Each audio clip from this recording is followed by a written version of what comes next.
Andrew Miller had always been a firm believer in destiny. He believed that some things, no matter how random they seemed, were simply meant to be.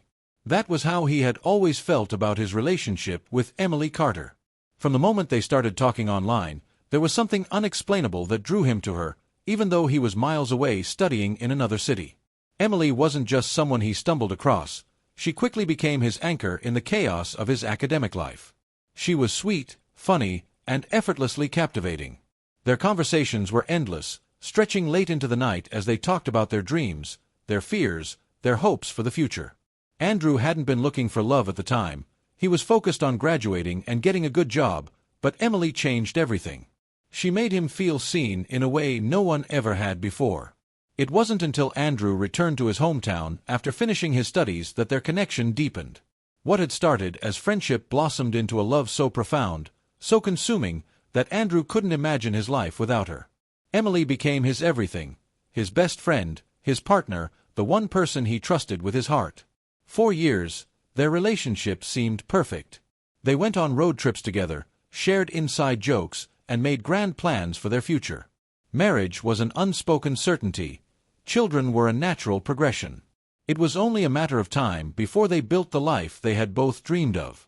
But love, Andrew would soon learn, was never as simple as he'd thought. This summer, something began to shift between them, though Andrew didn't see it at first.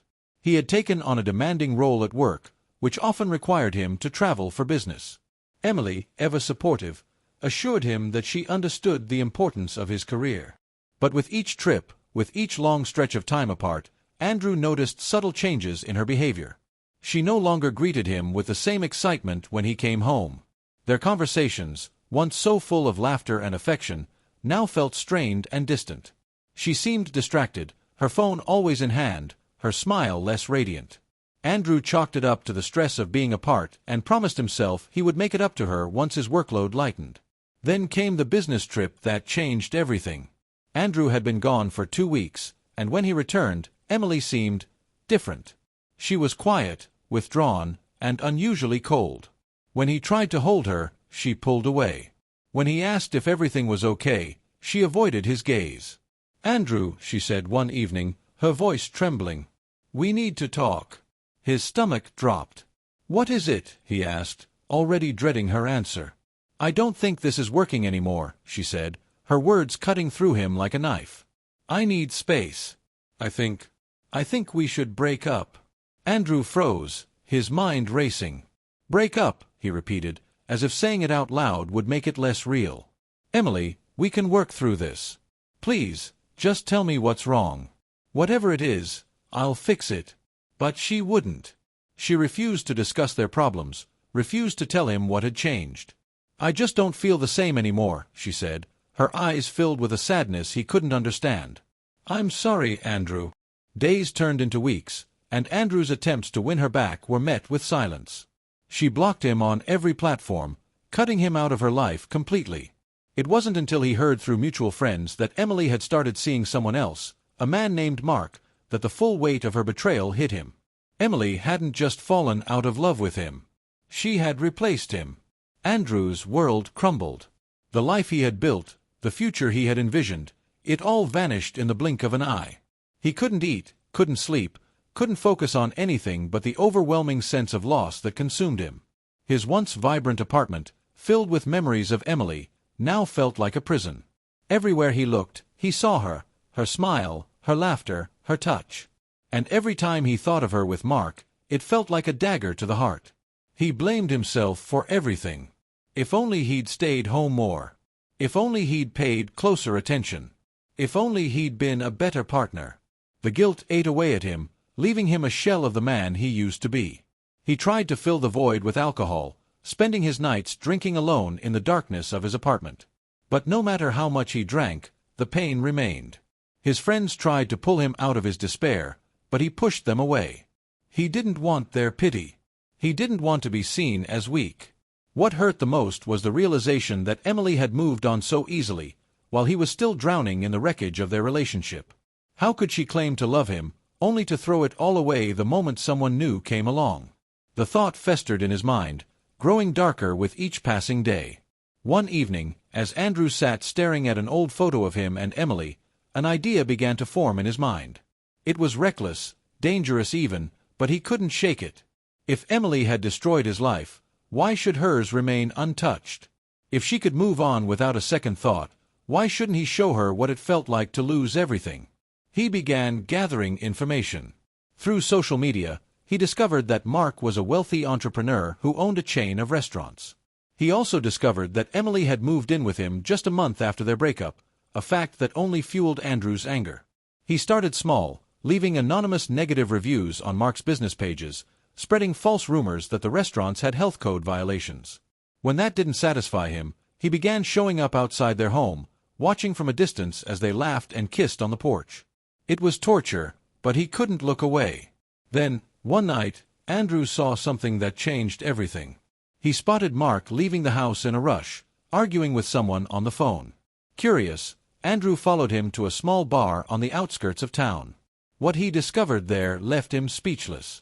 Mark wasn't the perfect man Emily thought he was. He was sitting in a dark corner of the bar, locked in an intimate embrace with another woman. Andrew's mind raced. Should he tell Emily? Should he use this knowledge to hurt her the way she had hurt him? Or should he let her learn the truth on her own? In the end, Andrew decided to confront Mark directly.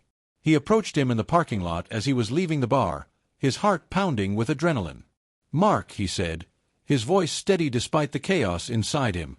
Mark turned, his expression shifting from confusion to irritation. "Do I know you?" he asked. "You don't," Andrew replied. "But I know you. And I know what you're doing behind Emily's back." Mark's face darkened. "Listen, I don't know who you think you are, but—" "I'm the man she left for you," Andrew said, cutting him off. "And I'm not here to threaten you. I'm here to give you a choice. Either you tell her the truth, or I will." Mark hesitated, clearly weighing his options. "Fine," he said finally. "I'll tell her. But you should know, Emily's not as innocent as you think. She's been using you, and now me, to get what she wants. She doesn't love anyone but herself." Andrew didn't want to believe it, but deep down, he knew Mark was right. Emily had manipulated him, discarded him, and moved on without a second thought. She had never truly loved him, not the way he had loved her. In the end, Andrew walked away, leaving Mark to deal with the fallout. He realized that revenge wouldn't heal his wounds. The only way to move forward was to let go of the past and focus on rebuilding his life. As he drove home that night, Andrew felt a strange sense of peace. He had faced his pain, confronted his demons, and emerged stronger. For the first time in months, he felt hope, a glimmer of light in the darkness. And this time, he wouldn't let anyone take it from him. Andrew's confrontation with Mark had left him shaken, but it also gave him clarity. For the first time in months, he felt a sense of closure. He didn't need Emily anymore, nor did he need revenge to heal. What he needed now was to find himself again, to rebuild the man he used to be before love and betrayal broke him. The first step was putting his life back together. Andrew quit drinking and started going to therapy, a decision that wasn't easy for him. At first, he felt embarrassed walking into a stranger's office to talk about his emotions, but his therapist, a kind woman named Dr. Collins, helped him open up in ways he hadn't thought possible. "You can't blame yourself for what happened," Dr. Collins told him during one session. "Relationships end, Andrew. Sometimes it's no one's fault. And sometimes, people make choices that hurt us because they're trying to fill their own emptiness. But holding on to guilt won't help you heal. You have to let go." Letting go wasn't easy, but Andrew was determined to try. He started running in the mornings, pushing himself harder with each mile, feeling the tension melt away with every step. He reconnected with old friends, people he had pushed away during his spiral of self-destruction. Slowly but surely, he began to feel like himself again. Then, one afternoon, while scrolling through his email, Andrew noticed a message from someone he hadn't expected to hear from, Emily. The subject line read, "Can we talk?" For a moment, he debated ignoring it. But curiosity got the better of him. He opened the email and read her words carefully. "Hi, Andrew. I know it's been a while, and I don't deserve to ask anything of you after the way things ended. But I need to talk to you. There's something you should know. Please, if you're willing, Meet me at the coffee shop on Main Street this Friday at 6 p.m. I'll be there. Andrew's heart raced as he reread the email. What could Emily possibly want after all this time? Part of him wanted to delete it, to leave her in the past where she belonged.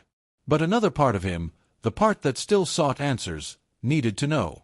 Friday evening came faster than Andrew expected, and he found himself sitting at a corner table in the coffee shop, his nerves on edge. He hadn't seen Emily since the breakup, and the thought of facing her again brought back a flood of emotions: anger, sadness, confusion. But he was stronger now, and he wasn't going to let her undo the progress he'd made. Emily walked in at exactly 6 p.m., her appearance both familiar and unfamiliar. She looked tired, as if the last few months had taken a toll on her. But she still had the same aura of confidence that had once drawn Andrew to her. "Thank you for coming," she said as she sat down across from him. "What do you want, Emily?" Andrew asked, his voice calm but firm. He wasn't here to indulge her guilt or play into her games. She took a deep breath, her hands trembling slightly as she wrapped them around her coffee cup. "I know I hurt you," she began. "And I know you probably hate me. But I need to explain why I did what I did." Andrew said nothing, letting her continue. "When we were together, you gave me everything," she said. "You loved me so much, and I know I didn't deserve it. But I felt lost. You were always so certain about our future, marriage, kids, a life together, and I thought I wanted those things too. But the truth is, I didn't know who I was. And instead of being honest with you, I ran." Andrew's jaw tightened. "You didn't just run, Emily. You replaced me." Her eyes filled with tears, but she didn't look away. "I know. And I regret it every day. Mark. He wasn't who I thought he was. He lied to me, cheated on me. I thought I was leaving you for something better, but I was wrong. And now, I've lost everything." Andrew felt a pang of sympathy despite himself. He didn't want to forgive her, but hearing her admit her mistakes gave him a sense of vindication he hadn't expected. "Why are you telling me this?" he asked. "What do you want from me?" Emily hesitated before answering. "I want to apologize. For everything. For breaking your heart, for shutting you out, for making you feel like you weren't enough. You deserved better, Andrew. And I'm sorry I couldn't be that for you." Her words hung in the air, heavy with sincerity. For a moment, Andrew didn't know what to say. Part of him wanted to lash out, to tell her she had no right to ask for his forgiveness. But another part of him, the part that had been working to let go, realized that holding on to anger would only keep him trapped in the past. "I accept your apology," he said finally. "But Emily, I've moved on. I'm not the same person I was when we were together. And I don't think I can ever go back to that." Emily nodded, her tears falling freely now. "I understand. I just needed you to know." As she left the coffee shop, Andrew felt an unexpected sense of relief. For the first time in months, he felt like he could finally close the door on that chapter of his life. In the weeks that followed, Andrew's life took an unexpected turn. He received an offer for a promotion at work, one that required him to move to a new city. It was a chance to start fresh, to leave behind the memories of heartbreak and build something entirely his own. He accepted the offer without hesitation, packing up his apartment and saying goodbye to the town that had held both his greatest joys and his deepest sorrows. As he drove toward his new home, he felt a renewed sense of purpose. This wasn't just a geographical move, it was a symbolic one. He was leaving behind the man who had been consumed by guilt and grief, and stepping into a future full of possibility. In his new city, Andrew quickly settled into his new role.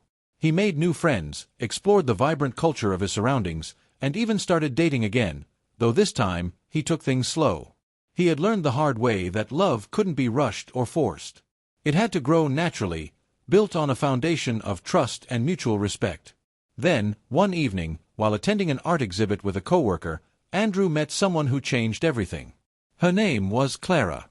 She was an artist, passionate and kind, with a smile that lit up the room.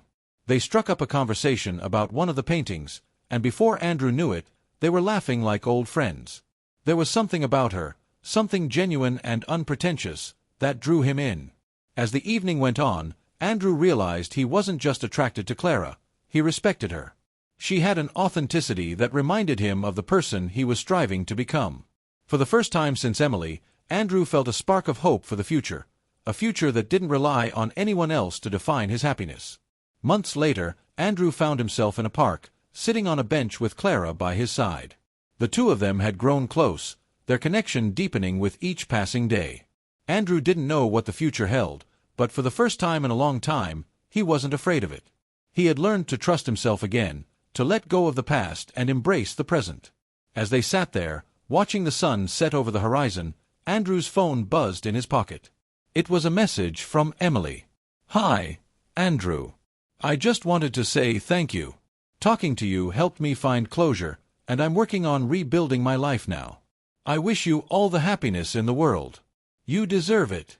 Andrew smiled as he read the message, then put his phone away without replying. He didn't need to. Emily was part of his past, and that was where she would stay. Turning to Clara, he took her hand in his and said, "I'm glad I met you." She smiled, her eyes sparkling in the fading light. "Me too." And for the first time in years, Andrew felt truly at peace. His story wasn't over, it was just beginning.